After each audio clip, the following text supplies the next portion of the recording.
Hey everybody, Wes here for Sunday's workout. So hopefully this is the last one we got to do with home modifications, and we can get back into the gym starting tomorrow. So for this one, it's going to be more about the time domains that we're working. So whether or not you have these the equipment or not, we can find something that works. So for the first part, you're going to be doing 4 rounds.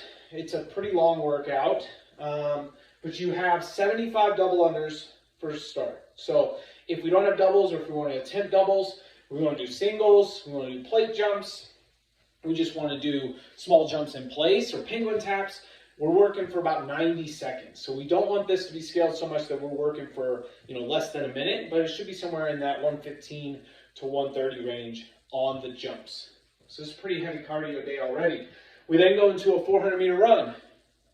Typically on our 400 meter runs, we'll see about a 2-minute mark that we need to get to. They're giving us a little bit more wiggle room as we get tired and fatigued. So somewhere between 2 and 2:30 is our goal on the 400 meters. So if we need to change that amount, we can. We then go to a 25 or 20 calorie row. So we're somewhere in the 1.5 minute range, maybe a little bit faster depending on your rowing.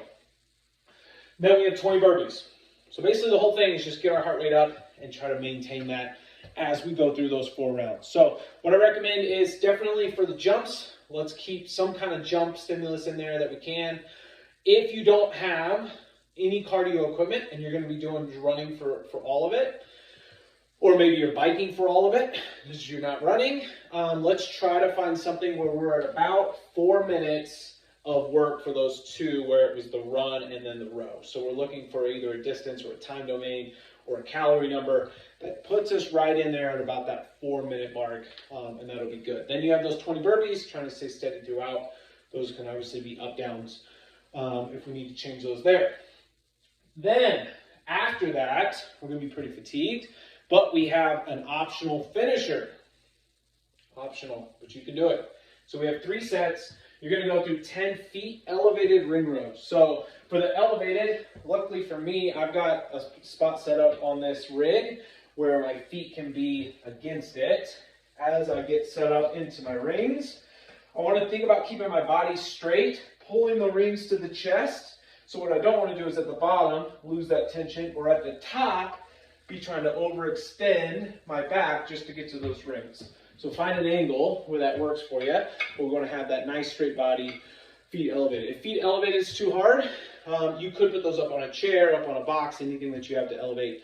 But if that's too hard, you can just do maybe tougher ring rows than you normally would, even at a lower angle, not with the feet elevated. And then have alternating single arm push-ups. So we're going to have 1 dumbbell or anything that you could put your hand on. So one arm is going to be flat on the ground, one hand is going to be flat on the ground, the other one's going to be on the dumbbell, and we're going to do a push-up.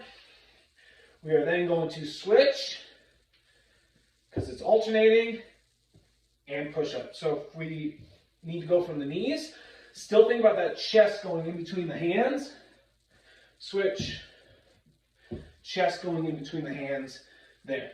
If we don't have anything that we can put our hands on, this could just be regular push-up too. Part of that that's making it more difficult is the alternating part, because you're basically doing a dumbbell slide and moving the dumbbell across. So you could do where you do all on one side, but it's going to be a little tougher if you're alternating on each one of those. Then the last movement is 10 slow dead bugs. And this one you could do weighted like we've shown. You could do a body weight. If we're doing body weight, remember the opposite arm and leg are going to be moving and the other 2 stay the same. So then we're back up to the middle, opposite arm and leg, back up to the middle. If we want to do it weighted, we hold the dumbbell up, and now we're not going to move the arms. So if you have trouble where you can't keep those arms still, you could hold something up above. One heel goes all the way down and back up, and then down, and then back up. So that'll be the dead bugs there, right after that workout. You guys have fun. See you next week.